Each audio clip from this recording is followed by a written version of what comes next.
कुछ बात की जाए, लेकिन बुरहान उस मुसम्मम दावे की कवी दलील को कहा जाता है कि ना जिसे तोड़ा जाए ना जिसकी मिसाल लाई जाए।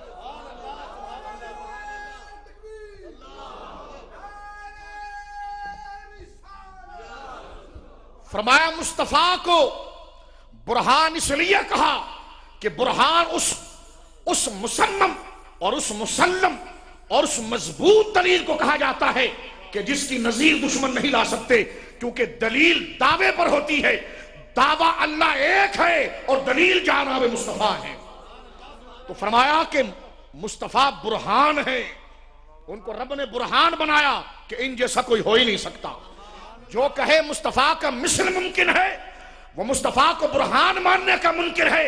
हुजूर का अगर मिसल होता तो हुजूर को बुरहान न कहा जाता, बुरहान कहकर बता दिया कि मुस्तफा जैसा कोई हो नहीं सकता।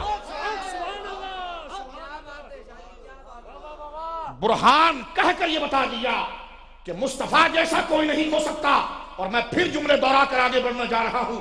फरमाया बुरहान उसको कहते हैं कि जिस दलील में सुकम ना हो, कमजोरी ना हो। बुरहान उस मजबूत इस्तेदलाल को कहते हैं जो दावे पर किया जाए कि दुश्मन अपने घुटनों को टेक दे, जमीन चाट जाता है, लेकिन बुरहान उस दलील का दावे का के रद्द के लिए उस दलील के मुकाबले पर कोई चीज नहीं ला सकता। तो अब मेरे दोस्तों इंतहाई इख्तिसार के साथ जब हम समझ गए कि कौन तशरीफ ला रहे हैं, बुरहान कौन आ रहे हैं, बुरहान। जब दावा इंतहाई आला तो दलील भी उतनी आला, क्योंकि दावे की मजबूती दलील पर मुनहसिर है। दावे पर तनकीद दलील के जरिए की जाती है।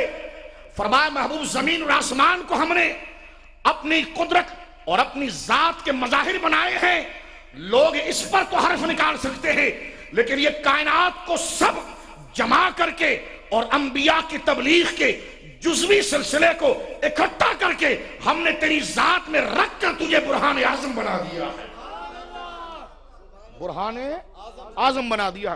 अब गौर कीजिए आप, इस पर हमारे अइम्मा कलाम ने कुछ लिखा है। फरमाया हुजूर जो तशरीफ ला रहे हैं जिनको बुरहान कहा गया है, तो हुजूर अलैहिस्सलाम की नबूवत की पुख्ता दलील क्या है। हुजूर बड़ी तवज्जो की बात मैं अर्ज कर रहा हूं, ये मसले फिरका वारियत के नहीं, ये मुनाजरों के नहीं, ये मुबाहिसों के नहीं, ये झगड़ों के नहीं, ये उम्मत के मुसल्लमात हैं। इन मुसल्लमात से तनफ्फुर, इनको छोड़कर कलमा फायदा नहीं दे सकता। तमाम मकतबा फिक्र की राय को एक तरफ रखें और उम्मत का इजमाई नजरिया आप देखिए। फरमाया उम्मत साबिका 1400 साल से यह कहते हुए आई है कि जिस प्यारे मुस्तफा करीम को बुरहान बनाया गया, तो उस बुरहान की खुसूसियात क्या है, क्या उनमें ऐसा है कि जो उनको मजबूत दलील बनाया गया। तो इमाम अबू मंसूर मातुरीदी रहमतुल्लाह अलैह, जो इल्म कलाम में हमारे इमाम हैं, सुनिए, फिक्र में चार इमाम हैं, फिक्र में 4 इमाम हैं जिन पर एतमाद करके हम फुरू को समझते हैं, अहकाम को समझते हैं, मसाइल को समझते हैं। इसी तरह अकीदे में हमारे 2 इमाम हैं, वो अकीदा इजाद नहीं करते, उनके जरिए हम अकीदा समझते हैं, उनके जरिए हम अकीदा समझते हैं। तो अहनाफ इमाम आज़म अबू हनीफा रहिमहुल्लाह की तकलीद करने वाले अपने अकीदे की सलाह के लिए जिस इमाम के उसूल को बुनियाद बनाते हैं, आईना बनाते हैं, वो इमाम अबू मंसूर मातुरीदी रहमतुल्लाह अलैह 4वीं सदी हिजरी के मुजद्दिद आज़म हैं।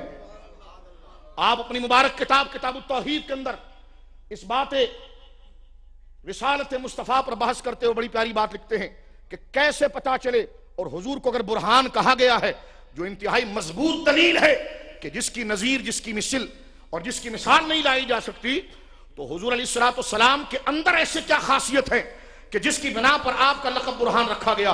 फरमाया उनकी 3 चीजें हैं। फरमाया क्या? फरमाया एक तो खुद आपका जाती जौहर है, पहले तो आपकी जात का जौहर है जिससे आपको बनाया गया, आपका वजूद खुद आपकी रिसालत की दलील है। और फरमाया फिर उसके बाद वो हिस्सी मौजज़ात और वो अकली मौजज़ात जो सरकार दो आलम सल्लल्लाहु अलैहि वसल्लम की नबूवत को वाज़ेह और अश्कारा करते हैं। लेकिन मैं एक बात यहां पर अर्ज करना चाहता हूं, तवज्जो सुनिए। हुजूर की जो बॉडी है, ये बिला तशबीह, ये लफ्ज़ मुझे फिर भी ठीक नहीं लगता, यानी हुजूर का जो वजूद मसऊद है, आपका जो जिस्म है, ये खुद अल्लाह रब्बुल आलमीन ने इतना मुबारक और इतना मुकद्दस बनाया है कि आपकी बशरी खाल खुद और ये बशरी गोश्त खुद आपकी रिसालत की बैन दलील है। मैं रूह मुस्तफा की बात नहीं कर रहा, उसके कमाल पर तो कोई पहुंच ही नहीं सकता। इमाम मोहम्मद रजा फाजिल बरेलवी कहते हैं कि दिल को मैं क्या कहूं, दिल तो समझ से बड़ा है, फिर बस यही कहूंगा कि गुंचाए राज वहदत बेला खो सलाम। फरमाया हुजूर का बातिन और हुजूर की रूहानियत को कौन पा सकता है, वहां तो जिब्रील पर नहीं मार सकता। उम्मत के अंदर सबसे बरगुज़ीदा हस्तियों में अहले सुन्नत के हवाले से जहां अबू बकर सिद्दीक का नाम आता है, सही बुखारी उठाकर देखे हुजूर ने फरमाया लौ कुन्तु मुत्तखिज़न फी उम्मती खलीलन ला तखज़्तु अबा बकरिन खलीला। फरमाया अगर मैं किसी को अपने करीब करके अपने बातनी असरार का महरम बनाता, अपने बातनी राज का मुहाफिज बनाता, तो फरमाया अबू बकर को बनाता। लेकिन इसमें भी ये हिम्मत नहीं है कि मुस्तफा के बातिन की झलक भी बर्दाश्त कर सके। ये सही बुखारी शरीफ है। और अब मैं आपकी खिदमत में अर्ज करना चाहता हूं कि हुजूर का जाती जोहर, यानी वो जिससे हुजूर को तैयार किया गया, बोलो सुभान अल्लाह, वो जाती जोहर मुबारक वो खुद आपकी नबूवत की दलील है। ये सूफियाना नजरिया नहीं, जबकि वो भी मुसल्लम होता है। मैं उस तरीक पर बात कर रहा हूं। ये इल्म कलाम के बादशाह इमाम अबू मंसूर मातुरीदी रहिमहुल्लाह ने किताब तौहीद के अंदर, जो वाकई में किताब तौहीद है, फरमाया हुजूर रसूल हैं, इसकी दलील क्या? फरमाया आपका जिस्म खुद इसकी दलील है, आपका चेहरा इसकी दलील है, आपका सीना इसकी दलील है, आपकी कद्दो कामत इसकी दलील है। फिर उस पर आप तीन तरीके से इस्तेदलाल करते हैं। फरमाया हुजूर के जिस्म की मिसाल नहीं, रूह की कहां से आएगी? ये जाहिर की मिसाल नहीं हो सकती। फरमाया वो कैसे? फरमाया जो आ रहे हैं ना, उनका जोहर मुबारक देखो, इस पर तवज्जो रखो। अभी भाई मेरे तस्लीम भाई कह रहे थे कि काबे ने उस तरफ सजदा किया, तो जो जलवगर हो रहे हैं जोहरी शक्ल के अंदर, उनका मकाम आप देखिए। जिस्म मुबारक हियत जाहिरी का मकाम आप देखिए। फरमाया कि ये आपका जुस्सा मुबारक और आपका बदन मुबारक खुद आपकी रिसालत की दलील है। पूछा गया कैसे? इमाम अबू मंसूर मातुरीदी फरमाते हैं, ये साहबा से पूछो। बुखारी किताब उस-सौम उठाकर देखें। बुखारी किताब उस-सौम में हजरत अनस इब्न मालिक ने हुजूर के शब रोज को जिक्र किया। फरमाया जब मैं हुजूर को रोजेदार देखना चाहता तो देख लेता, यानी मैं हुजूर के इतने करीब था सल्लल्लाहु अलैहि वसल्लम। जब मैं हुजूर को रात को सोता हुआ देखना चाहता तो देख लेता, जब मैं हुजूर को इफ्तार की हालत में देखना चाहता तो देख लेता, जब मैं हुजूर अलैहिस्सलाम को बैठा हुआ देखना चाहता तो देख लेता। आगे चलकर वो एक जुमला कहते हैं, सुनिए। हुजूर के जोहर तखलीक पर जो सहाबा का अकीदा है, सुभान अल्लाह, जिसको आगे चल के इमाम बूसरी ने जमा किया। हजरत अनस इब्न मालिक कहते हैं, वला मसिस्तो खज्जतन वला हरीरतन अलियन मिन कफ़ रसूलिल्लाह। फरमाया रब्बे काबा की कसम, मैंने इतना नरम कपड़ा, न रेशम के कपड़े में इतनी नरमी, गुदास और लताफत देखी है जो लताफत मुस्तफा की हथेलियों में देखी।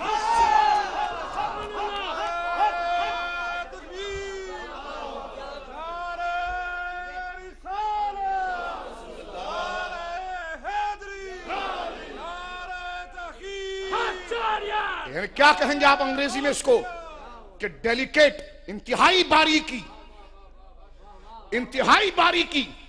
इंसान के जिस्म में बारीकी का क्या तस्वुर हो तो कसीफ है, लेकिन सहाबी कहते हैं वला मसिस्तो खज्जतन, मैंने किसी रेशम के कपड़े को ऐसा नरम नहीं पाया, वला हरीरतन, न मैंने किसी रेशम को ऐसा पाया, अलियन मिन कफ़ रसूलिल्लाह, हुजूर का दस्त मुबारक उस रेशम की से भी ज्यादा गुदाज और लय्यन था, नरम था।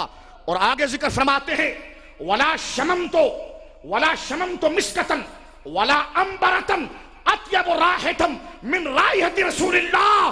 फरमाया दुनिया की किसी मुश्क में और अंबर में मैंने वो खुशबू नहीं देखी जो मुस्तफा के जिस्म से आया करती थी।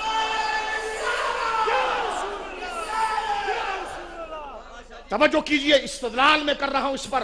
हजरत इमाम अबू मंसूर तुरीदी ने इस हदीस को बुनियाद बनाया है बुरहान पर, और फरमाया वजूद मुस्तफा जिस्म मुस्तफा अपनी पाकीज़गी नफासत में इस कदर आला है कि हजरत बर्रा बिन आजिब कहते हैं वल्लाही मा रायतु शैअन कत्तु अहसन मिन रसूलिल्लाह, फरमाया रब्बे काबा की कसम मैंने हुजूर से ज्यादा किसी को हसीन देखा ही नहीं, मैंने हुजूर की तरह ज्यादा किसी को हसीन देखा ही नहीं। अब आइए बुखारी के अंदर जो मेरे आका दुआ करते हैं, जुब्बा मुबारक ऊपर है, उस पर चादर मुबारक होती है, लेकिन उस जिस्म की शुआएं देखें आप, बोलिए सुभान अल्लाह। वो जिस्म से लाइट का निकलना देखिए आप, ये लफ्ज लाइट भी बड़ा मुख्तसर है, जो अहले अरब ने कह दिया उस लफ्ज की कोई जामियत ही कहीं नहीं है। अब आप गौर कीजिए, साहबी कहते हैं जब हुजूर नमाज इस्तिस्का में दुआ करते हैं यरफो यदैहि इंद दुआ, हुजूर ने अपने दोनों हाथों को उठाया दुआ के लिए, कहते हत्ता युरा बयादो इब्तैहि, सरकार ने हाथ उठाए, जुब्बा जिस्म पर है लेकिन बगलों से नूर की शुआएं निकल रही है। ये सही बुखारी शरीफ है। जिस जौहर मुबारका से मुस्तफा को बनाया गया, जिस खमीर मुबारका से मुस्तफा को बनाया गया, फरमाया उसकी नजीर नहीं है, तो जाते मुस्तफा की रूहानियत का कौन मुकाबला कर सकता है। फरमाया जो जलवगर हो रहे हैं उनका ये मर्तबा और मकाम है, बोलिए सुभान अल्लाह। और हजरत इमाम बुसीरी ने अकीदा नकल किया, फरमाया मुनज़्ज़हुन शरीकिन फी महासिनी, ये महज शेर नहीं है, इल्म कलाम का नजरिया अकीदा, और इसको माने बगैर कोई कलमा पढ़े तो उसका कलमा मकबूल नहीं है।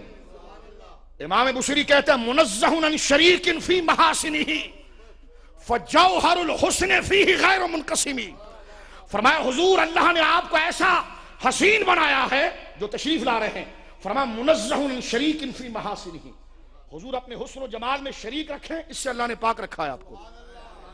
वो कहते हैं जनाब तौहीद की बात करो, तो मैंने कहा रिसालत की भी बात करो, कहा ये शिर्क फिर तौहीद है, मैंने कहा तुम बराबरी करके शिर्क फिर रिसालत कर रहे हो। अल्लाह ने अपनी जात मुबारका को हर ऐब से पाक बनाया, उसका कोई शरीक नहीं, लेकिन जब खल्क को तख्लीक दी तो अपनी जात का मजहर अतम मुस्तफा को बनाया, मुस्तफा के हुस्न में भी किसी को शरीक नहीं किया। और इसी को इमाम बुसीरी कहते हैं जो तशरीफ ला रहे हैं सैयदा आमिना के घर में, फरमाया मुनज़्ज़हुन अन शरीकिन फी महासिनिही, हुजूर अपने हुस्न और जमाल में किसी को शरीक कर ले, कोई हुजूर जैसा हो जाए, फरमाया ऐब है, मुनज़्ज़ह, अल्लाह ने इससे आपको पाक किया है। और आगे जुमला कहते फजौहरुल हुस्न, जौहर है जिससे आपके हुस्न को तैयार किया गया है, फरमाया गैर मुनक़सिमी, इससे अगर कोई बना है तो आमिना का लाल ही बना है, बस दूसरा उसमें बोलिए नहीं आ सकता, उसकी तकसीम नहीं।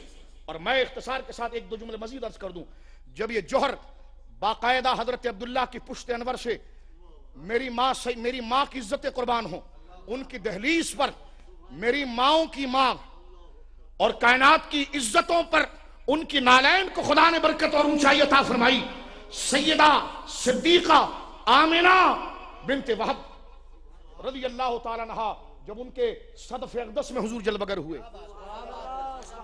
मैं ताली नहीं करता, एक जुमला मैं कह रहा हूं आपके सामने। इस दफा 9 मुहर्रम में हमने जलसा किया तो एक शख्स आया, उसने कहा जी मैं फला पार्टी का था, तो मैंने कहा जी आप बोले, कहा मुझे बैत करें, तो मैंने कहा जी कोई खास वजह है, कहा एक जुमले से मुतासिर हुआ, कहा क्या, कहा आपने हजरत सैयदा फातिमा के लिए कहा सदफ़ अक़दस, कहा हमारी बरादरी में जुमले नहीं आते। मैंने कहा मैंने एहसान नहीं किया, हमें मां की गोद में गुट्टी के तौर पर यह अदब सिखाया जाता है, मां की गोद में गुट्टी के तौर पर यह अदब सिखाया जाता है। हसनैन सैयदा ज़हरा के सदफ़ अक़दस में रहे, सरकार दो आलम सैयदा आमिना के सदफ़ अक़दस में रहे, वो चीख मार गया, कहने लगा ऐसा हमने कहीं नहीं देखा। हमने कहा ये हमारा कमाल नहीं, हमारे असलाफ की सिखाई हुई तालीम। तवज्जो रखिए हज़रात गिरामी, और इस बात पर गौर कीजिए कि जब ये जौहर मुबारक हजरत अब्दुल्ला की सुल्ब मुक़द्दसा से जब सैयदा आमिना के सदफ़ अक़दस में पहुंचा और जब वहां से उसकी जलवगरी हुई, तो उस रिवायत में कई अल्फाज है, खरज मिन्हु नूर। मैं यहां पर बहस खत्म कर रहा हूं क्योंकि आगे और प्रोग्राम है, लेकिन एक दो जुमले मजीद कहूंगा, जरा उस पर गौर कीजिएगा। और ये बड़े इत्तेफाक और सोल्यूशन के जुमले हैं। जब सरकार की जलवगरी बाकायदा फिजिकल तौर पर हो रही है, सामने आ रहे हैं हुजूर, वो जौहर मुबारक जिसको अज़ल में तैयार कर दिया गया है, अब उसको बाकायदा बशरी जामा, जिस जौहर के साथ वो बशरियत भी मुमताज हुई है, बोलिए वो बशरियत मुबारका भी मुमताज। और मुझे यहां पर कहने दीजिए, मुजद्दिद पाक से किसी ने पूछा हुजूर का साया था? मैं कहता हूं इसको बदमज़हबों से ना पूछो, उस जमात से पूछो जो जन्नती हैं।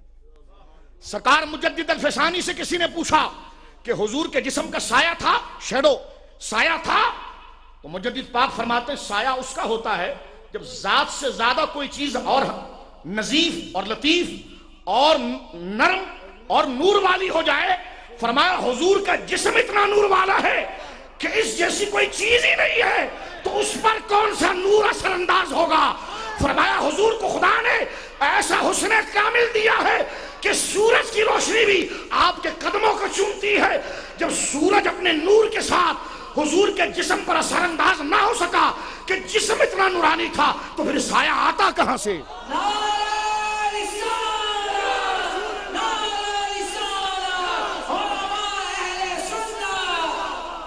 फरमाया जात, ये मुजद्दिद साहब के जुमले हैं, फरमाया जात का साया जात से ज्यादा लतीफ होता है।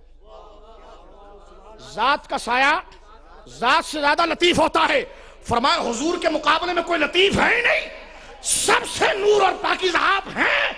तो कायनात का हुस्न जो सूरज की चमक में और चांद की ठंडक में चांदनी में नजर आता है, वो तो मुस्तफा के नाखूनों का सदका है,